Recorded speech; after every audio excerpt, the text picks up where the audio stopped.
안녕하세요. 비어있는 책의 꾸미입니다. 오늘은 2022년 6월 12일 일요일입니다. 오늘은 111일째 필사하는 날입니다. 그리고 저는 박완석 작가의 에세이 모래알 만한 진실이라도 이 책을 필사를 하고 있습니다.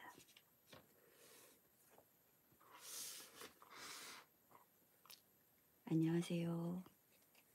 반갑습니다.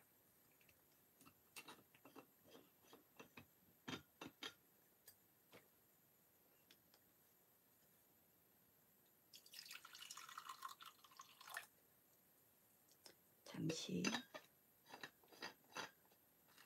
차도 한 모금 마시고 손도 좀 풀고 40분부터 필사하도록 하겠습니다.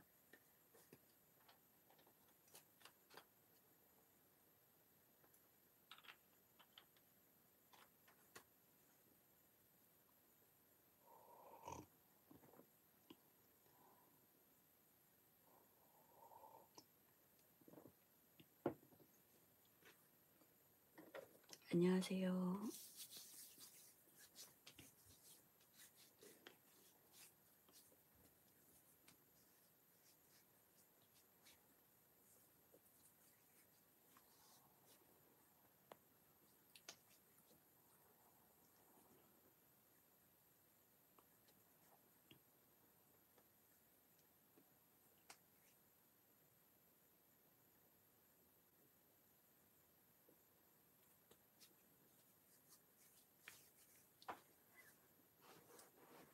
일요일날 이렇게 일찍 일어나면 배가 고프지 않으신지요?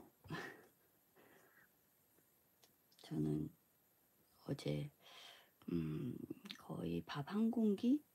이 정도밖에 못 먹었는데요. 그 전날 아팠었잖아요. 그래서 막 극도로 조심하느라고 거의 이제 안 먹다가 어제 저녁에 조금 먹었는데 지금 배가 너무 고프거든요. 속이 비어 있어서 힘이 좀 없습니다. 안녕하세요. 몸은 좀 회복이 되긴 한 것 같습니다.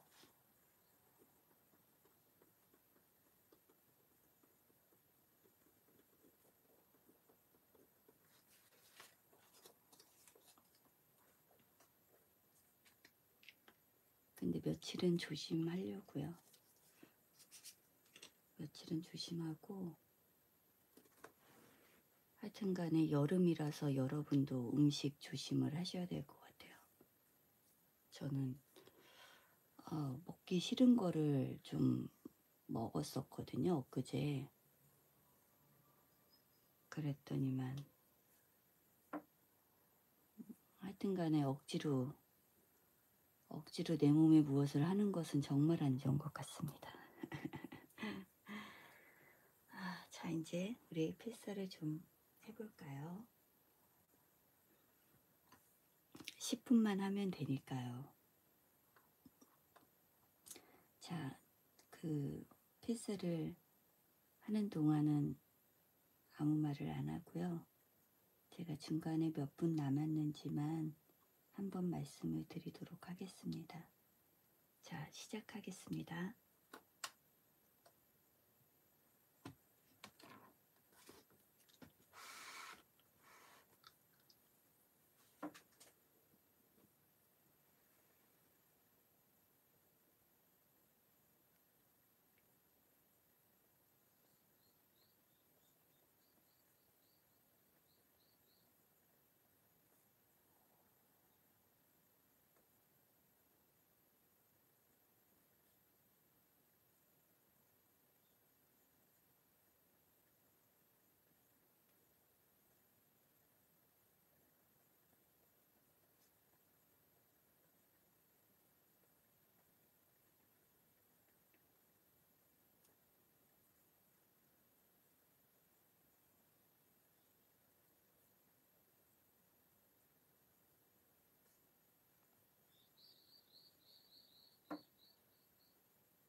5분 27초 남았습니다.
안녕하세요, 병구님.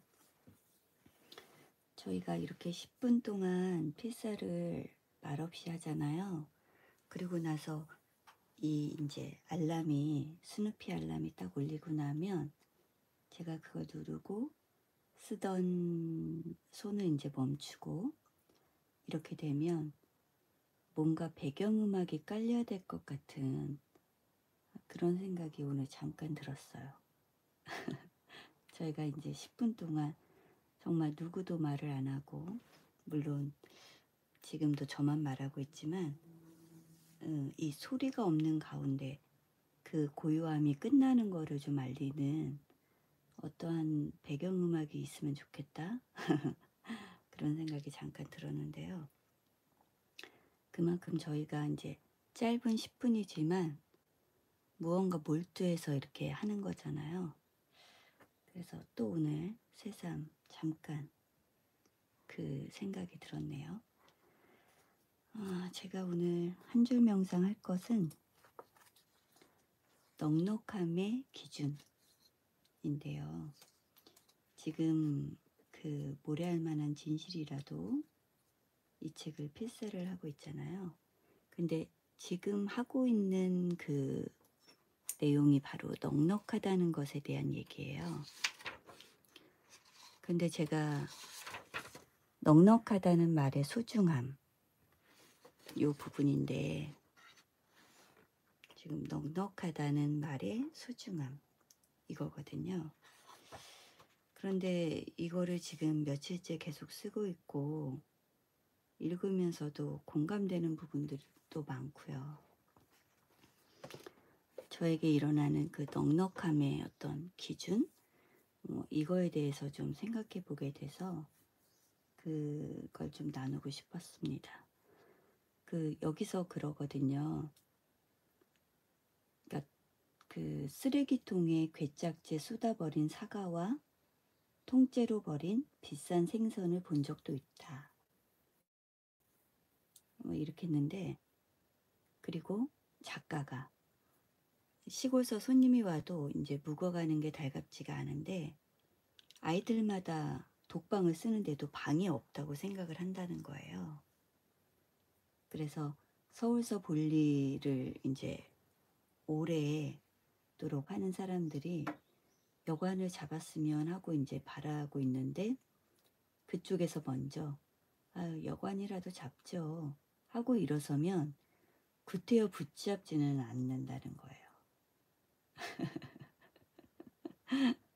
근데 이게 남의 일 같지 않죠. 우리 막 진짜 이 작가의 말대로 그 어려운 시기를 지냈던 세대를 지나서 지금은 조금은 넉넉해진 거잖아요, 예전에 비하면. 그런데 넉넉하다고 생각을 안 하는 거죠. 저만 해도 제가 어렸을 때는 한 방에서 정말 엄마, 오빠, 언니, 나 이렇게 4명이 함께 잤었거든요. 방이 딸랑 하나 있었거든요. 그런데도 그때 당시에는 내 방을 갖고 싶다는 생각도 못 했었고, 제 주변에도 그렇지 못한 사람이 더 많으니까 그랬었고, 나중에 정말 20살이 넘어서 제 방이 생겼을 때 저는 진짜 막 이렇게 막 기도를 할 정도로 너무너무 좋아했었거든요. 근데 그 제 방도 침대 하나 놓으면 책상도 못 넣는 아주 작은 공간이었어요. 그럼에도 불구하고 제 방이 생겼다는 거에 대해서 저는 정말 막 그렇게 큰 기쁨이 없었거든요. 그런데 지금 보면 저희 아이가 둘이고, 저희 집은 아이들이 각자 방을 하나씩 쓰는데 지금 똑같은 거죠. 다 독방을 쓰는 거잖아요. 그런데도 이 좁다고 생각하는 사람들도 많다는 거죠. 그리고 저 같은 경우도 좁다고 생각하지는 않는데, 조금 더 넓으면 좋겠다 이럴 때가 또 있거든요.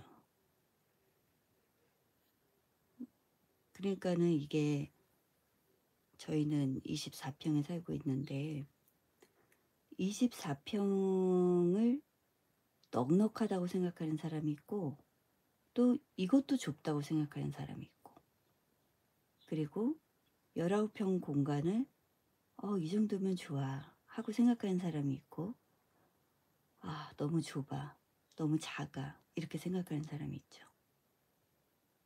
조금 더 올려서 45평을 또 그렇게 느끼는 사람이 있을 거예요. 분명히 45평 조금 부족한데 이렇게 생각하는 사람이 있고 진짜 너무 넉넉하다 이렇게 생각하는 사람이 있는 거죠.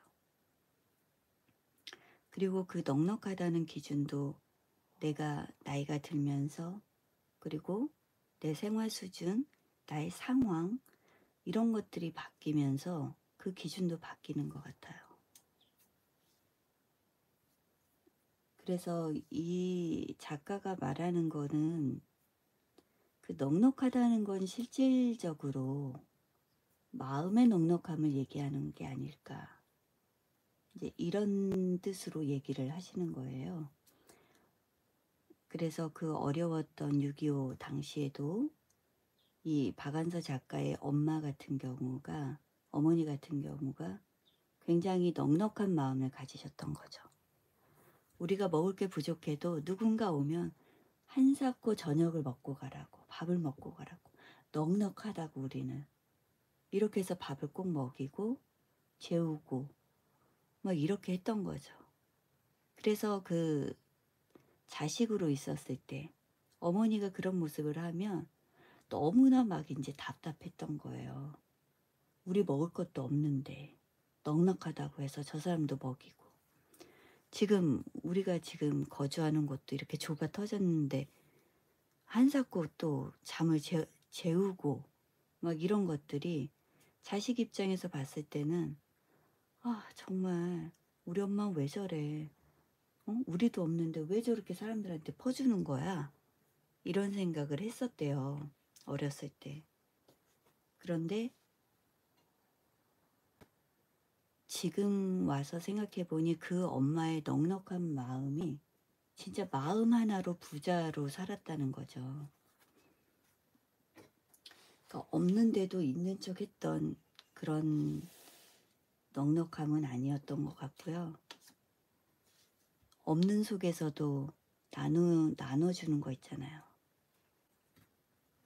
그런 넉넉함을 엄마한테서 느꼈었고 자기는 지금 사실은 넉넉함에도 불구하고 그 마음적으로 넉넉함을 못 낸다는 그런 고백이 이제 실려 있는 거예요. 제가 이 책을 이 넉넉하다는 부분을 읽었을 때 생각났던 에피소드 하나를 말씀드리고 끝낼게요. 벌써 이제 10수년 전이에요. 저희 첫째 아이가 한 6살 요때 일어났던 일이니까요. 그 같은 어린이집에 다니는 엄마하고 무슨 얘기를 하기 위해서 그 집을 방문하게 된 거예요. 제가 아이가 어린애 아이들을 데리고요. 근데 그 집도 넉넉한 집이 아니었어요. 그래서 이제 저나 그 집이나 피차 일반 우리 그렇게 넉넉한 사람들이 아니었고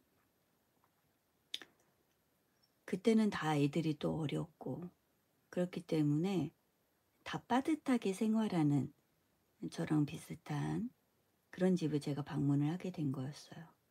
근데 이제 뭐 아이들 얘기 뭐 이런 얘기 상의를 하고 이제 일어서려고 하는데 정말 이 엄마가 아유 저녁을 먹고 가라고 반찬은 없다고 그런데 밥은 있고 찌개 하나 끓이면 되니까 먹고 가라고 막 그러는 거예요.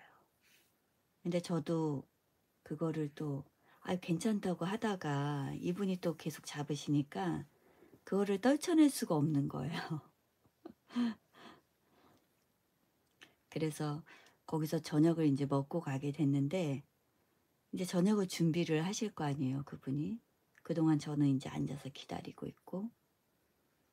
근데 이분이 밥상을 딱 내왔는데 정말 찌개 하나에 밥인 거예요. 근데 그 찌개가 된장찌개였고요. 된장찌개에 제가 정말 기억하는 게 넣을 게 없었던 거예요, 이분이. 그래갖고 멀건 그 된장국에 파가 너무 많은 거예요. 거기에 뭐가 들어갔었는지 지금은 너무 오래돼서 기억이 안 나는데, 그러니까 제가 된장찌개를 저희 집에서 끓일 때는 기본적으로 두부, 감자, 양파, 호박, 버섯, 그 다음에 뭐 우렁이 있으면 넣고, 그 다음에 이제 또 뭐 버섯을 한 개 더 넣는다던가 뭐 이렇게 하는데, 보통 이제 5가지가 들어가는 거고, 마늘하고 이제 대파 이런 것들, 청양고추 이런 것들은, 마늘은 기본적으로 넣지만 이 그냥 곁들여지는 것 중에 하나인 거예요, 대파 같은 경우는. 그런데 제가 그 된장찌개를 봤을 때 대파가 막 숭숭숭숭. 근데 넣을 게 없었는데 시장을 가지도 못하고 우리가 얘기를 하던 중이었으니까. 그러니까 이분이 그냥 있는 걸로 낸 거예요. 그래서 대파를 막 큼직하게 막 이렇게 손가락만하게 숭숭숭숭 썰어갖고 넣은 거예요. 정말 대파밖에 안 보이는 된장찌개인 거죠. 그런데 제가 그걸 보면서 느낀 거는 뭐였냐면, 정말 대파밖에 없구나. 그리고 다른 반찬이 안 나오는 걸 보고, 정말 이분이 지금 되게 경제적으로 힘드시구나. 지금 넉넉하지 않구나. 그런데도 나에게 이렇게 저녁을 대접하는구나. 저 같으면 정말 못했을 것 같은 거예요. 저 같으면 밥을 먹고 가란 소리를 못했을 것 같은 거예요. 지금 내 냉장고 사정이 그렇다고 하면. 근데 이분은 먹고 가라고 했고, 저한테.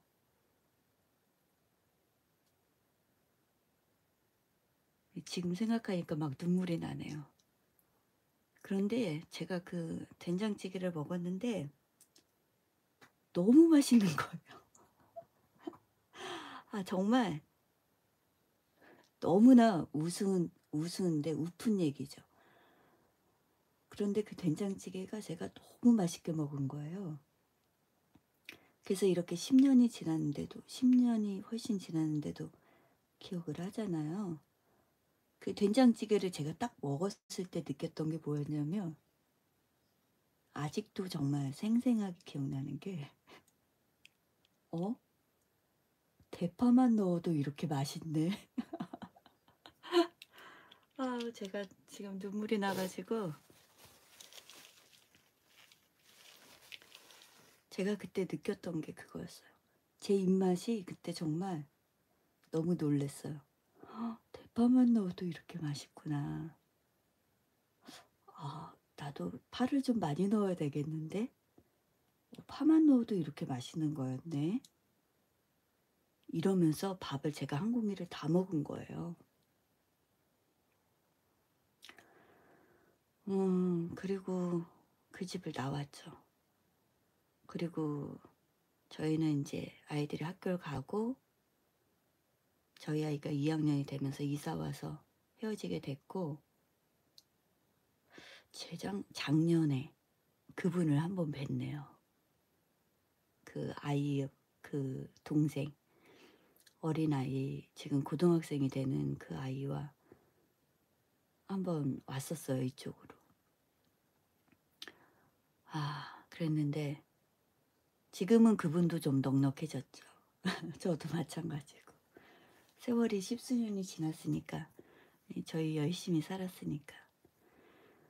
그래서 제가 그때 그분의 그 마음이 얼마나 너무 고마운지 아직까지도 그게 생각나고, 이게 정말 넉넉하다고 경제적으로 돈이 있다고 누구한테 베푸는 게 아니구나. 그런 걸 알게 됐죠, 저도.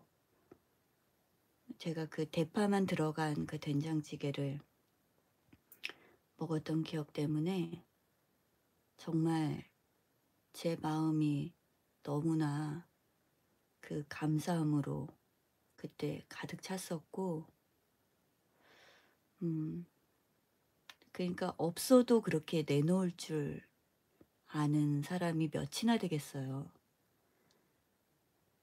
아, 저도 아직도 못하고 있는 것 같아요. 아직도 그분처럼 그 마음을 못 내는 것 같은데, 그럴 수 있다는 게 정말 대단한 것 같아요. 그분은 거리낄 게 없고 부끄럽지 않은 거니까요. 근데 왜 우리는 아닐 수 있죠. 저는 그 부끄럽다고 생각하는지 모르겠네요. 바뀌어야 될 것 같아요. 제가 많이 바뀌었다고 생각했는데도 아닌가 봐요. 지금 얘기하다 보니까 아직도 멀었나 봐요. 우리 좀 마음이 넉넉한 사람이 되었으면 좋겠죠. 저도 여러분도 이미 넉넉하신 분이 계시다면 그분한테 우리 배우기로 해요. 주변에 넉넉한 사람이 있다고 하면 그분한테 우리 배우도록 합시다. 네. 아, 대파가 생각났습니다. 아이고, 그래요. 미경님 어머님도 넉넉하신 분이었네요. 우리, 네, 그런 마음이 넉넉한 사람이 되도록 해요. 언젠간 되지 않을까 그런 생각도 들어요. 그런 분을 받고 그런 대접을 받았다고 하면 나도 그렇게 될 수 있지 않을까요? 우리도. 그래서 오늘은 그 넉넉함에 대해서 한번 생각해 보는 시간을 가졌네요. 아, 오늘 일요일이고 벌써 세상은 환하게 밝았습니다. 고작 6시 10분인데요. 여러분 오늘 그 넉넉한 마음을 좀 여유로움을 갖는 일요일이 되었으면 좋겠습니다. 저희는 내일 다시 월요일에 만나도록 해요. 여러분, 우리 내일 만나요. 안녕.